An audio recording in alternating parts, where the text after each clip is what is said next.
de la iglesia, esta clase es rapidita. Las ordenanzas de la iglesia. El cristianismo bíblico. El cristianismo bíblico no es ritualista ni sacramentalismo. Es la creencia de que Dios concede una gracia especial a los que participan de ciertos ritos ordenados por la iglesia. Por lo general, en las iglesias sacramentales, esta es la iglesia católica, tiene 7 sacramentos, la iglesia católica, entre ellos está lo que es el purgatorio. Nosotros no, nosotros tenemos solamente 2. Vamos a hablar de eso ahora. Recibe la gracia independiente del hecho de que tengas fe viva o no. Todo lo que uno tiene que hacer es cumplir con el ritual. Pero aunque en el Nuevo Testamento se enseña la obediencia a 2 ordenanzas, no hay ningún mérito especial con relación a tal obediencia. Estas 2 ceremonias que el Señor instituyó y ordenó deben entenderse como ocasión de recordatorio. Escucha bien, como recordatorio. No hay ningún poder salvador en la ejecución mecánica de dichos actos. La bendición que uno pueda recibir es una cuestión del corazón. El bautismo en agua, ese es uno. El segundo es la cena del Señor. Vamos a hablar del bautismo en agua. Estas son las 2 ordenanzas que tiene la iglesia cristiana, nosotros, los evangélicos, ¿verdad? Tenemos 2. El bautismo en agua y la cena del Señor. Como le dije, la iglesia católica tiene 7. Entre ellos el bautismo de los niños, cuando son bebés. De eso vamos a hablar más adelante. El bautismo en agua.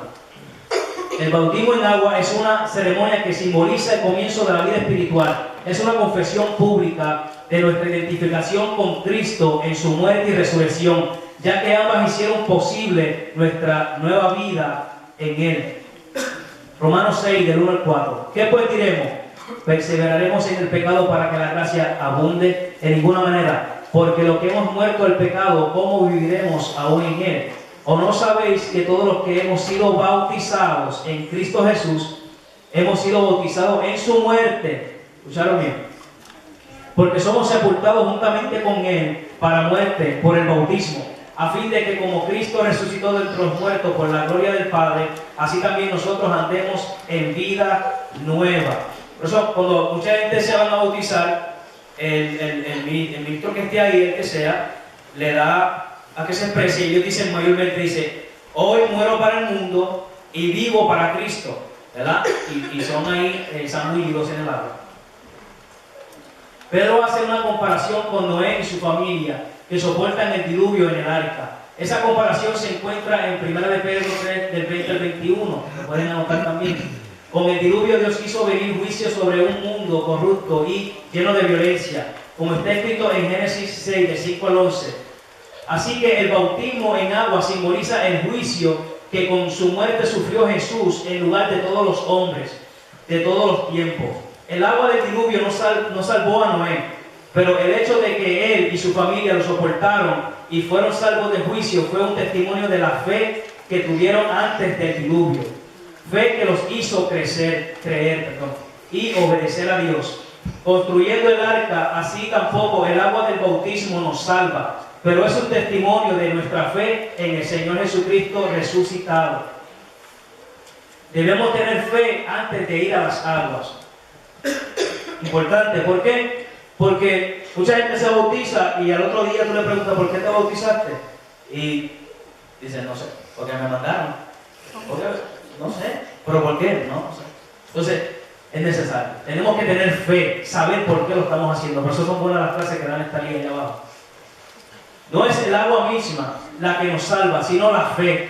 El Nuevo Testamento nos muestra claramente que es la sangre de Jesús y no el agua del bautismo la que nos trae limpieza y perdón. En su sangre somos justificados, según Romanos 5:9. Y por su sangre son limpias nuestras conciencias. Hebreos 9:14. Y con su sangre somos redimidos. Y primera de Pedro. Pedro dijo que el acto del bautizarse era para perdón de los pecados. Hechos 2:38. Usó en griego la misma palabra que cuando Juan el Bautista dijo, yo a la verdad los bautizo en agua, pero para arrepentimiento. Mateo 3:11. El bautismo de Juan no producía arrepentimiento, En realidad, él se negó a bautizar a los fariseos y saduceos hasta que estos hicieran fruto digno de arrepentimiento, lo que le dije ahorita, que por su fruto los conoceréis. Es decir, hasta que mostrara que ya se habían arrepentido. Mateo 3, de 7 al 8. La frase arrepentimiento quiere decir debido al arrepentimiento en ese versículo. Así también, para perdón de los pecados significa debido al perdón de los pecados. ¿Para quiénes pues es el bautismo en agua?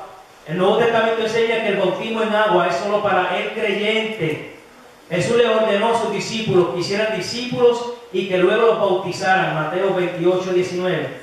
Vemos cuando Felipe predicaba y ellos creían al Evangelio y muchos se bautizaban. Hechos 8, 12. Pablo le dijo al carcelero: cree en el Señor Jesucristo y serás salvo tú y tu casa. Después que todos escucharon a Pablo, se bautizaron. Pablo, ¿qué hizo? Le predicó la palabra. Ahí crece la fe, porque la fe viene por el oír la palabra del Señor. Pero ¿qué si quiero bautizar a mi niño? Aquí tropiezan los católicos. Lo antes dicho no deja base alguna para el bautismo de los niños. Pedro les ordenó a sus oyentes que se arrepintieran y se bautizaran. Hechos 2:38. Los niños son incapaces de arrepentirse, tener fe y dar testimonio público de salvación.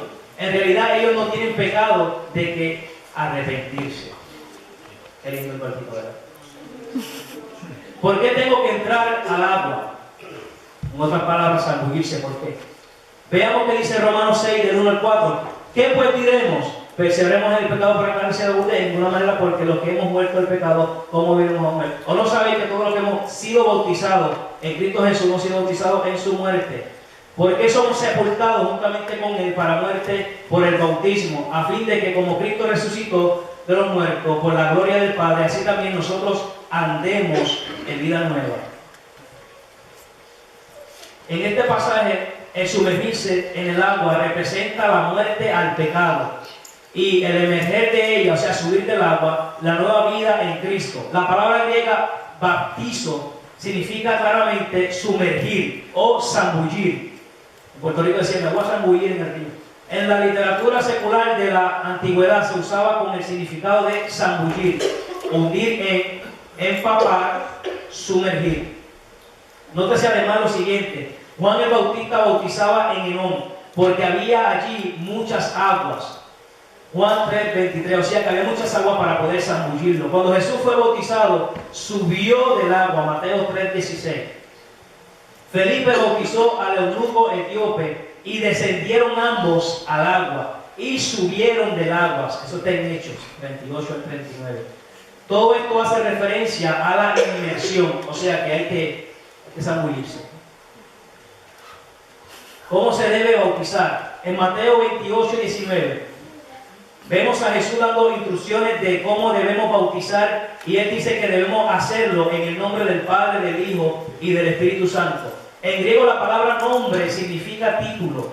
En Hechos 2:38, donde leemos del bautismo en el nombre de Jesucristo, la expresión es un tanto diferente. Literalmente es sobre el nombre de Jesucristo, que era lo mismo que decir con la autoridad de Cristo.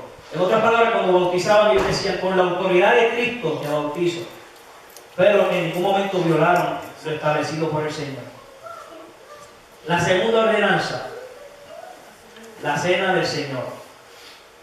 La cena del Señor fue instituida por el Señor la noche de su última comida pascual con los discípulos. A menudo se le llama también la última cena. Unas cuantas horas antes que muriera en la cruz, para nosotros esta ocupa el lugar de la Pascua del Antiguo Testamento, porque nuestra Pascua, que es Cristo, ya fue sacrificada. Eso está en 1 Corintios 5:7. La cena del Señor, la cual Jesús ordenó que se repitiera a intervalos frecuentes hasta su segunda venida, tiene muchos valores con relación al pasado, presente y futuro. Es conmemorativa, instructiva e inspirativa. Promueve la acción de gracia y la comunión, proclama el nuevo pacto y lleva consigo una responsabilidad. En primer lugar, es conmemorativa. Hacer esto en memoria de mí. Lucas 22:19. La cena del Señor es una ocasión solemne para meditar profundamente en el significado de la muerte expiatoria de Cristo. nos recuerda una vez más el precio de nuestra redención del pecado y su castigo. También es instructiva. Es instructiva porque simboliza la encarnación de Cristo, el pan y el vino, y la expiación, el consumo de dichos elementos. Cuando Jesús dijo, este es mi cuerpo y esta copa es el nuevo pacto en mi sangre, quiso decir que el pan y el vino representaban su cuerpo entregado en la muerte y su sangre derramada como sacrificio en la cruz. La cena del Señor también es inspirativa. Es inspirativa porque nos recuerda que es por la fe que podemos recibir los beneficios de la muerte y resurrección de Cristo. Cada vez que participamos de ella, nos identificamos una y otra vez con Él en su muerte y recordamos que Él murió y resucitó para que tengamos victoria sobre el pecado y nos abstengamos de toda especie de mal. Primera de Tesalonicenses 5:22. La cena del Señor y el nuevo pacto. La cena del Señor reconoce y proclama el nuevo pacto. Cuando participamos de ella, reconocemos que Jesús es el Señor, que queremos hacer su voluntad, tomar nuestra cruz cada día para seguirlo y cumplir así la gran comisión. La cena del Señor también proclama nuestro futuro en el reino de Dios, de la cual Jesús prometió: no beberé más del fruto de la vid hasta aquel día en que lo beba de nuevo en el reino de Dios. Marcos 14:25, refiriéndose así a la cena de las bodas del Cordero. Allá arriba vamos a estar en el cielo y va a haber una cena, ¿verdad?